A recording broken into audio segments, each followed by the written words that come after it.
வணக்கம், எல்லாரும் எப்படி இருக்கீங்க? இன்றைக்கி ஒரு சூப்பரான ஸ்வீட் ரெசிபி தான் பார்க்க போகிறோம். பொதுவாகவே ரவை கேசரி தான் நம்ம நார்மலாக வீட்டில் பண்ணுவோம். சேமியா கேசரி அவ்வளோ செய்ய மாட்டோம் யாருமே. ஆனால் இன்றைக்கி ஒரு சூப்பரான சேமியா கேசரி ரொம்ப சுலபமாக எப்படி செய்கிறது அப்படின்னு தான் நம்ம இன்றைக்கி பார்க்க போகிறோம். இப்போ வாங்க வீடியோக்குள்ளே போகலாம்.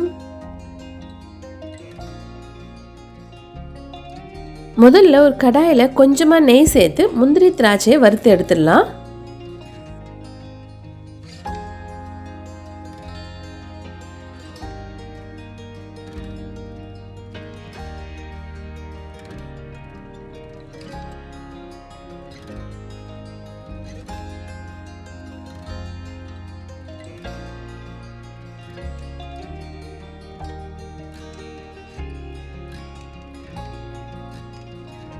அதே கடாயில் நான் இன்னும் கொஞ்சமாக நெய் சேர்த்து சேமியாவை வறுத்து எடுக்க போகிறேன். நான் இன்றைக்கி 1 கப் சேமியா எடுத்திருக்கேன். சேமியா நல்ல கோல்டன் ப்ரௌன் கலரில் வறுத்து எடுக்கணும். அப்போ தான் நமக்கு நல்ல உதிரி உதிரியாக இருக்கும்.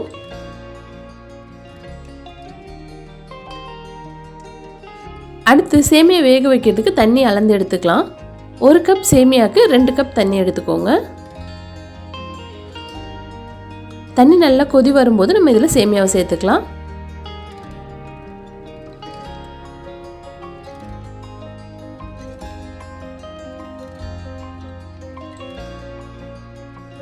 இப்போது சேமியா நல்லா வெந்து தண்ணியெல்லாம் போயிடுச்சு. நம்ம இது கூட தேவையான அளவு சர்க்கரை சேர்த்துக்கலாம்.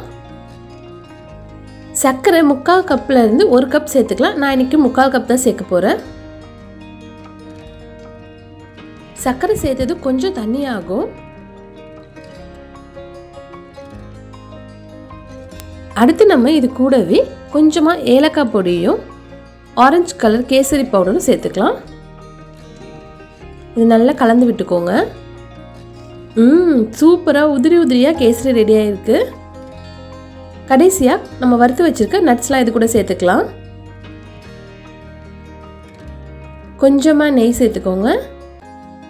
ஒரு சிட்டிகை உப்பு இதை சேர்த்து இதை நல்லா கலந்து விட்டுக்கோங்க.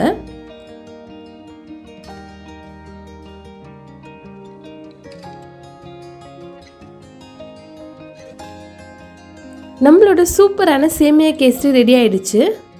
ரொம்ப கலர்ஃபுல்லாக ரிச்சாக இருக்குது பார்க்கவே. இந்த சேமியா கேசரி செய்கிறது ரொம்பவே சுலபம். ஸோ நீங்களும் உங்கள் வீட்டில் ஒரு தடவை ட்ரை பண்ணி பார்த்துட்டு உங்களுக்கு பிடிச்சிருக்கா அப்படின்ற ஃபீட்பேக்கை எங்கள் கூட ஷேர் பண்ணிக்கோங்க. உங்களுக்கு இந்த வீடியோ பிடிச்சிருக்குன்னு நினைக்கிறேன். பிடிச்சிருந்துச்சுன்னா லைக் பண்ணுங்கள். மறக்காமல் நம்ம சேனலை சப்ஸ்கிரைப் பண்ணிவிட்டு பக்கத்தில் இருக்க பெல் பட்டனையும் கிளிக் பண்ணிக்கோங்க. அப்போது தான் நாங்கள் போடுற வீடியோ உங்களுக்கு உடனே நோட்டிஃபிகேஷனாக வரும். உங்களை இன்னும் ஒரு இன்ட்ரெஸ்டிங்கான வீடியோவில் இன்ட்ரெஸ்டிங்கான ரெசிபியோடு சந்திக்கிறோம். அதுவரை நன்றி, வணக்கம்.